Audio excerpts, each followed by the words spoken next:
Florida's vaccine rollout, the state looking for its second round of vaccine doses to vulnerable citizens after beginning the rollout in late December. This comes after issuing a crackdown last week, officials requiring proof of Florida residency to dissuade so-called vaccine tourists. Joining me now, Florida Congressman, House Judiciary Committee member Greg Steube. Congressman, a pleasure always to see you. What do you make of the vaccine rollout in your state? Well, it's going great. The infrastructure that we put in place is great for the citizens of Florida. The challenge is that supply is just not meeting demand. Sarasota Memorial Hospital, one of the counties I represent, one of the biggest hospitals, had an appointment process just this past week, and within 13 minutes, they filled up all their appointments based on the doses that they got. So the infrastructure put in place is great. Governor DeSantis is partnering with Publix and their pharmacies to be able to reach small communities that may not have a hospital so that those doses can get out. But the challenge is we're just not getting the supply of the vaccine doses to Florida that we need. And one of the challenges that, like, my district and the communities in my district are having is I have a higher population of elderly population per capita. So some of these cities like Punta Gorda are saying, look, we need more doses because we have a higher per capita population of those over the age of 65. So those are some of the challenges that we're facing in Florida. But as soon as we can get that supply, we have the infrastructure put in place so we can get people vaccinated in Florida. What is the Biden administration doing to speed that up? It's been a similar problem here in New York just last week, for example. Well, I haven't seen the Biden administration do anything as it relates to the vaccine other than claim that they're doing exactly what the Trump administration had did. They obviously took over all of this that the Trump administration had put into place with Operation Warp Speed. There hasn't been any changes since the Biden administration has taken place. So everything that you're seeing happening is because of President Trump and Operation Warp Speed.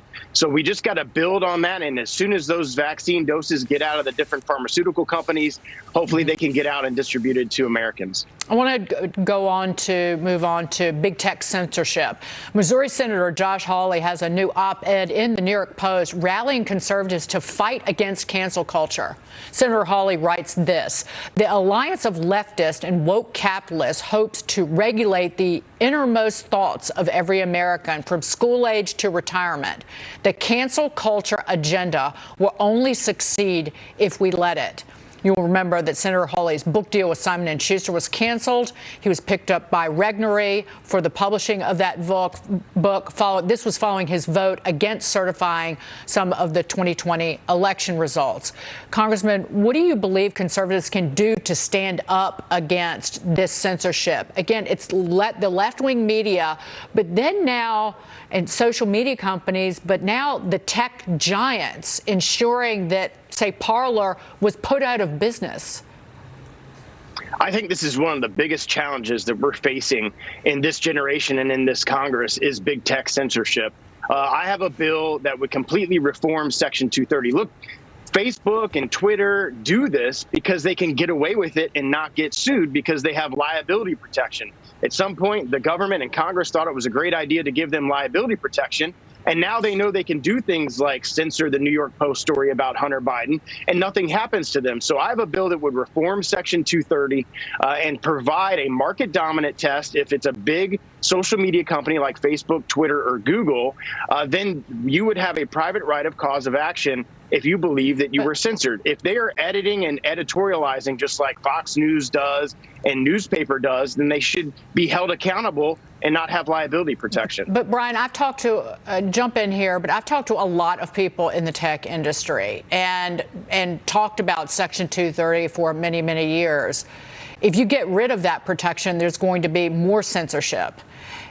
In fact, because they will have to police, because you won't be protected from liability lawsuits, defamation lawsuits. So someone told me point blank, if you get rid of all the Section 230 protection completely, you will never have another social media company that's born. Yeah, let me jump on that. And Congressman, my question to you, just on Dagan's point, is one of the fears people have is if these big tech companies come under more significant regulatory scrutiny, it could actually entrench them. And to Dagan's point, you might actually get a situation where you've got the government regulating these companies and having a say in how they censor voices. It could make the problem worse. So how do you tackle the potential antitrust problem, but at the same time not turn Facebook, Twitter into utilities that can censor Americans even more than they might be doing it right now? Well, so my bill, just to be clear, doesn't do away with Section 230. And I do think that part of that is important, which is why in the bill that I've proposed, it applies a market dominance test. So social media companies like Parler aren't going to be hammered with frivolous litigation to try to keep them from being successful in the conservative spheres. It has that market dominant test. So once you are dominant in the marketplace, it would allow reform to allow for lawsuits as it relates to Section 230. If you are violating the First Amendment rights of Americans and you are censoring speech, like we saw in the New York Post story on Hunter Biden that Twitter censored, if that is going on, then it would provide a private right of cause of action for the New York Post to go against Twitter. And I think you would see some of their behavior change significantly when that changes. My guess, and this is my opinion, Congressman, is that you saw this dramatic action by Amazon, Google, and Apple against Parler as a way of currying favor with the Democrats who control the House, the Senate, and the White House now, as a way of, we'll censor speech that you don't like as long as you don't break us up. So I saw that as kind of it was a little tip of the hat to the left. Well, a year ago in the Judiciary Committee, in the Subcommittee for Antitrust, Chair Cicilline had a whole bunch of hearings and released a memo on breaking up big tech. You remember not too long ago, even during the presidential race, Elizabeth Warren talked about breaking up big tech. The Democratic leadership of the House talked about breaking up big tech and using antitrust to do it. Shockingly, you're not hearing that much anymore. So I'll be very curious to see what the Democrats do going into next Congress as it relates to antitrust. 450-page report thereabouts from Cicilline and Congressman Jerry Nadler. I read that report, and it called those big tech companies a threat to the economy and our country. So that was just 3 months ago, 4 months ago. Congressman, great to see you. Yeah, and shockingly, you're not hearing them now. Right. Congressman Greg Steube, terrific to see you.